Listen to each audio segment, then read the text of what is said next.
private airport runway in the backyard of a 35,000 square foot chateau, a 235-acre estate that generates millions of dollars a year just by opening its gates, and a construction dynasty that literally poured the concrete for the city's most iconic skyline. Most people think of Atlanta as just the capital of hip-hop or the home of reality TV stars. They are looking at the surface. Beneath the music videos and the red carpets lies a network of financial fortresses that make standard celebrity wealth look like pocket change. We are talking about the Black Mecca of the United States, a city where African-American families have built generational empires in construction, infrastructure, global beauty, and massive-scale real estate. These are not just rich individuals. These are sovereign states operating within the city limits. They own the land, they own the banks, and they own the studios where Hollywood films its biggest blockbusters. We are tracking the property deeds, the government contracts, and the billion-dollar acquisitions to uncover the richest Black families in Atlanta. Wait until you see number one. We are talking about a man who went from living in his car to owning a 330-acre former Army base, turning it into a production empire bigger than Warner Brothers, Paramount, and Sony combined. Number 7. The Levett Family, the business of dignity. To understand the foundation of Black wealth in Atlanta, you have to understand the businesses that serve the community from the cradle to the grave. And in Atlanta, when it comes to the final chapter of life, one name commands absolute respect and immense financial power: the Levett family. Gregory B. Levett Sr. and his wife Betty Levett are the titans behind Gregory B. Levett and Sons Funeral Homes and Crematory. Now, you might think a funeral home business is a modest, quiet operation. In Atlanta, you would be wrong. The Levetts have scaled the business of dignity into a multi-location empire that rivals major corporate chains. They established their first location in Scottsdale, Georgia, in 1980 with a 5,000 square foot facility. Today, that footprint has exploded. They operate 4 massive chapels across the metropolitan area, including a 9,000 square foot fortress in Decatur and a 12,000 square foot state-of-the-art facility in Gwinnett County. This is not just about handling services. It is about infrastructure wealth. Their facilities are designed with the opulence of 5-star hotels. We are talking about viewing rooms with custom furniture, large conference centers for family gatherings, and fleets of luxury vehicles. The family fleet includes pristine Rolls-Royces and Cadillacs, signaling a level of service that demands premium pricing. The wealth of the Levett family is built on a reputation for excellence. In the funeral industry, trust is the only currency that matters. When you serve over 2,200 families annually, as the Levetts do, you are operating a logistics and hospitality machine that generates tens of millions in revenue. Their influence extends far beyond their chapels. The family has donated over $1 million to various charities and organizations. Their philanthropic footprint is so large that the DeKalb Medical Center named their emergency department reception area after Gregory and Betty Levett. This is legacy wealth. It is the kind of wealth that is woven into the fabric of the community. They have handled the homegoing services for some of the most prominent figures in Black culture, becoming the go-to institution for Atlanta's elite. The Levetts prove that in the Black Mecca, service industries can be scaled into dynastic fortunes if executed with perfection. They didn't just build a business, they built an institution that will stand for generations. But while the Levetts serve the local community, our next tycoon makes his fortune from the millions of travelers passing through the world's busiest airport. Number 6. Mack Wilbourn, the airport king. If you have ever flown through Hartsfield-Jackson Atlanta International Airport, the busiest airport on the planet, you have likely put money directly into the pocket of Mack Wilbourn. Mack Wilbourn is the owner and president of Mack II, Incorporated. He is the quiet giant of Atlanta's hospitality sector. While rappers and athletes flash cash on Instagram, Wilbourn collects passive income from the thousands of people who buy a chicken sandwich or a burger every single hour. His empire is built on franchise dominance. He operates franchises of major brands like Popeyes Louisiana Kitchen and Checkers within the airport. But these aren't just normal fast food spots. These are some of the highest grossing locations in the entire world. His 2 Popeyes locations in the airport have consistently ranked as the number 1 and number 2 busiest units in the entire global system. Think about the volume. Hartsfield-Jackson sees over 100 million passengers a year. Wilbourn has positioned his assets right in the flow of that human river. It is a masterclass in captive audience economics. Wilbourn started his journey in 1971 as one of the first minority McDonald's franchisees in the Atlanta area. He grew that initial success into a diversified portfolio that includes vending companies and partnerships in iconic Atlanta destinations. His personal wealth is reflected in his real estate. Public records have linked him to a residence in Midtown Atlanta with over 5,600 square feet of living space, valued at over $1.2 million. But his true asset is his influence. He has hosted President Barack Obama at his home. When you can invite the President of the United States over for dinner, you are operating on a different level of power. Wilbourn represents the B2B, business to business, side of Atlanta wealth. He isn't selling a lifestyle, he is selling efficiency. He proves that you don't need to invent a new product to become ultra wealthy. You just need to control the distribution channel where the people are. But while Mack Wilbourn controls the food, our next family controls the look of Black America. Number 5. The Bronner family, the beauty dynasty. In Atlanta, the beauty industry is not just vanity, it is an economic engine worth billions. And sitting at the throne of this industry is the Bronner family. They are the owners of Bronner Brothers, a private, family-owned company that is one of the largest African-American hair and skincare producers in the United States. Their story is the definition of generational wealth. It began in 1947 with Dr. Nathaniel H. Bronner Sr. and his brother Arthur E. Bronner Sr. They started teaching cosmetology at a local YMCA. Today, the second generation, led by Bernard Bronner and his brothers, controls an empire that exports products around the globe. But their real cash cow is the Bronner Brothers International Beauty Show. This is not just a trade show, it is the Super Bowl of the hair industry. Held at the massive Georgia World Congress Center, it attracts between 40,000 and 70,000 hairstylists, barbers, and beauty experts from around the world. The economic impact of this single event is estimated to be approximately $60 million for the city of Atlanta. The family monetizes every aspect of this ecosystem. They own the product lines, BB African Royale, Tropical Roots, that the stylists use. They own the magazine, UPSCALE magazine, that dictates the trends. And they own the event where the industry gathers to spend money. This is vertical integration at its finest. Their wealth allows them to live lives of immense comfort and influence. The family is deeply embedded in the religious community as well, with Bishop Dale C. Bronner leading the Word of Faith Family Worship Cathedral, a mega church with thousands of members. This connection between business and faith is a pillar of the Atlanta elite structure. The Bronner family has navigated decades of change, from the Jim Crow era to the digital age, without losing control of their company. They have resisted buyouts and takeovers to keep the wealth within the family bloodline. They prove that owning the culture, specifically the unique beauty standards and needs of the Black community, is one of the most lucrative positions in the market. But while the Bronners focus on beauty, our next tycoon is focused on rebuilding the very earth beneath Atlanta's feet. Number 4. Egbert Perry, the urban architect. Do not confuse him with Tyler Perry. Egbert L.J. Perry is a tycoon in his own right, a man whose wealth is written in concrete, steel, and the skyline of the city. Egbert Perry is the chairman and CEO of the Integral Group. He is a real estate developer who didn't just build buildings, he reinvented the concept of urban housing in America. In the 1990s, Atlanta was facing a crisis with its public housing projects. They were dangerous, dilapidated, and economically isolated. Egbert Perry saw an opportunity where others saw a disaster. He partnered with the Housing Authority to create Centennial Place. This was a revolutionary project. He tore down the old projects and built a mixed-income community. He put wealthy professionals right next door to subsidized tenants, creating a seamless neighborhood with high-quality amenities, schools, and recreation centers. This model was so successful, it became the federal standard for housing redevelopment across the United States. Because of this vision, the Integral Group now controls a massive portfolio of real estate assets across the country. We are talking about master-planned communities, transit-oriented developments, and commercial infrastructure valued in the hundreds of millions, if not billions, of dollars in total project capitalization.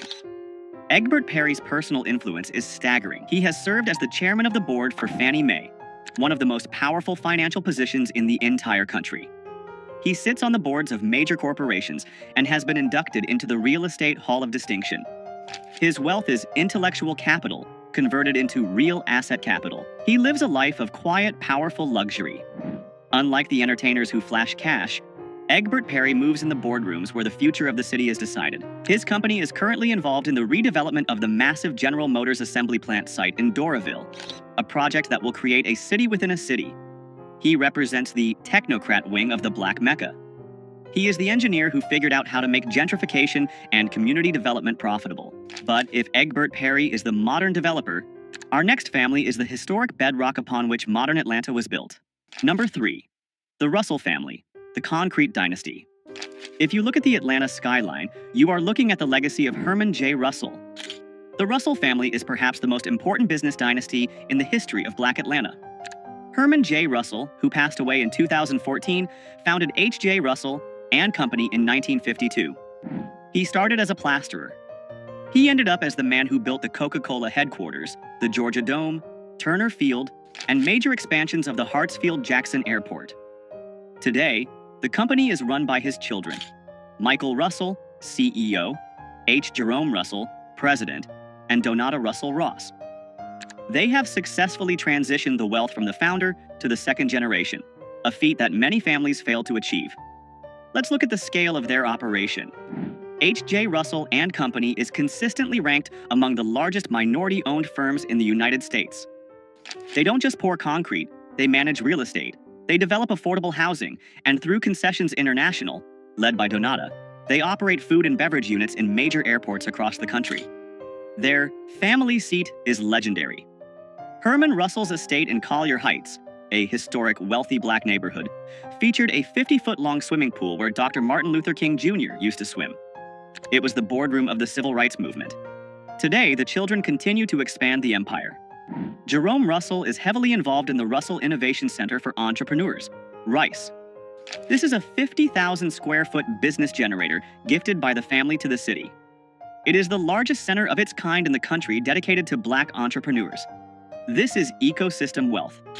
The Russells aren't just rich, they are creating the infrastructure for the next 1,000 Black millionaires. Their personal real estate portfolios are vast, with holdings across Atlanta. They move with the confidence of a family that knows they literally built the walls the rest of the city lives behind. The Russell family proves that true power isn't just about having money in the bank, it's about having your name on the buildings. But now, we transition from the old money builders to the new money land barons. Our next entry is a rapper who realized that land is the only thing they aren't making any more of. Number 2. Rick Ross, the land baron of Fayetteville. Most rappers buy a mansion. Rick Ross bought a zip code. While he made his name in music, William Leonard Roberts II, known as Rick Ross, has pivoted into becoming one of the most asset-heavy celebrities in the South. His residence, which he calls the Promised Land, is the single largest private home in the state of Georgia. Let's break down the numbers because they are staggering. The estate sits on 235 acres of land in Fayetteville, just outside Atlanta. The main mansion is 54,000 square feet. It has 109 rooms. It features a dining room that can seat 100 people. It has a 350,000-gallon swimming pool, which is the largest residential pool in the United States. Ross bought this property from the legendary boxer Evander Holyfield for a reported $5.8 million in 2014. Today, with the renovations and the explosion in Atlanta real estate values, it is worth multiples of that figure. But here is the global status twist. Rick Ross doesn't just live there, he monetizes it. He turned his front lawn into a revenue stream. He hosts the Rick Ross Car and Bike Show, a massive annual event where thousands of people pay hundreds of dollars for tickets to see his car collection and walk on his grass. He turned his house into a convention center. And let's talk about that car collection. Ross owns over 100 cars, most of them classic Chevrolets and luxury Maybachs.